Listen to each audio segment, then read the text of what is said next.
Total Energy est l'action qui marche le plus de son secteur entier. N'en déplaise à certains détracteurs, oui, l'action n'est pas une action de croissance, mais c'est bien celle qui propose la meilleure rentabilité en 2024, comparée à tous ses concurrents, même américains. C'est aussi la seule qui est réellement impliquée dans les énergies renouvelables, et ça dans le monde entier, et qui a une croissance en plus sur ce secteur-là qui est assez jolie. Alors non, je ne te dis pas que Total Energy va faire un x2 en 5 ans, ça c'est niette, c'est carrément impossible, mais je te dis qu'il faut surveiller la transition écologique, notamment avec les stats de Total Energy qui sont publiés à chaque trimestre.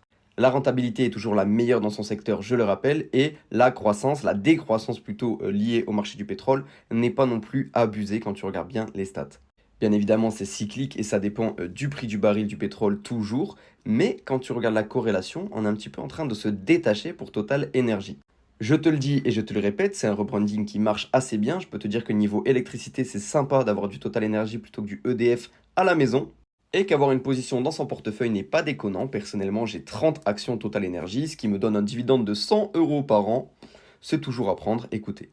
Parce que oui, à côté de la petite croissance de Total Energy, il y a quand même 6% de rendement avec une action quand tu l'achètes au bon prix qui te fait toujours plaisir. Alors en dessous des 52, entre 48 et 52, personnellement, je remets des sous sur Total Energy. Au-dessus de 52, je n'y touche pas. L'action revient souvent sur ces cours-là et c'est intéressant de recharger quand ça arrive.